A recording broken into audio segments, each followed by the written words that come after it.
다음 질문 제가 소개해 드리겠습니다. 안녕하세요. 저는 완경기가 훌쩍 지난 여성 시청자입니다. 임신, 출산, 육아, 거기다 완경까지 지나고 나니까 산부인과와는 좀 거리가 멀어졌습니다. 솔직히 언제 방문했는지도 기억이 안 날 정도인데요. 당연히 산부인과 검진 받은 지도 꽤 됐습니다. 혹시 제가 잘못 생각하고 있는 걸까요? 지금 저에게 산부인과 검진이 필요하다면 뭘 해야 하는지 자세히 알려주세요. 이 하셨어요. 완경 이후의 정기 검진에 대해서 궁금해하시네요. 예. 네, 우선 이제 답변부터 드리면 약간 지금 잘못 생각하고 계신 겁니다. 이제 병원에는 계속 다니셔야 되고요. 네, 우리 여성들이 좀 불리한 게 있습니다. 그게 뭐냐면 우리 몸의 장기 중에 수명이 있는 장기가 잘 없죠. 이제 노화가 되더라도 뭐 좀 기능이 떨어지긴 하지만 완전히 수명이 끊어지는 장기는 난소밖에 없습니다. 네, 그래서 여성들은 이제 우리나라 평균 한 50.9세 정도 되면 이제 폐경, 요즘에는 완경이라고 합니다. 이제 폐경이라는 말을 완화시켜서 완경 상태가 오게 되는데 이 상태는 난소의 기능이 끝나는 거죠. 예. 그럼 난소의 주 기능은 배란을 시키는 것이고 또 에스트로겐이라는 호르몬을 분비하는 그런 작용이 되는 건데요. 그게 다 끝나는 겁니다. 그러면 이제 이게 끝났기 때문에 더 이상 병원엔 안 가도 된다. 이렇게 생각할 수 있지만 꼭 그렇지 않다는 거죠.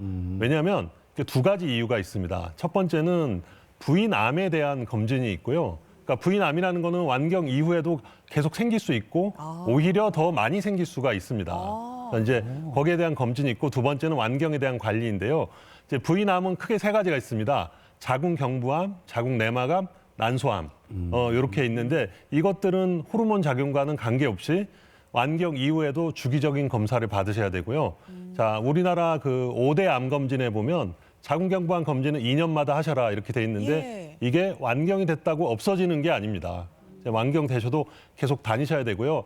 다만 호르몬에 의한 질환들, 그러니까 예를 들면 자궁 근종이나 자궁 내막증 이런 호르몬에 의한 질환들은 이제 점점 좋아지게 되죠. 호르몬이 없어지니까 좋아지지만 암 관리는 계속 하셔야 된다. 이게 있고요. 이제 두 번째는 완경 이후에 에스트로겐의 역할이 없어지면 에스트로겐이 평소에는 그러니까 완경 전에는 우리 뼈에 있는 칼슘을 붙잡아주는 역할을 합니다. 근데 에스트로겐이 없어지면 칼슘이 막 빠져나가겠죠. 그리고 뼈가 약해지는 골다공증이 오게 되는데요.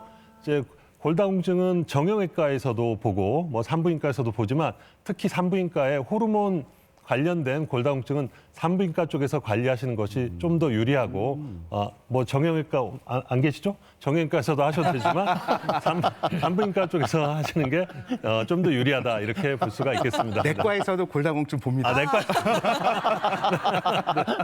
네.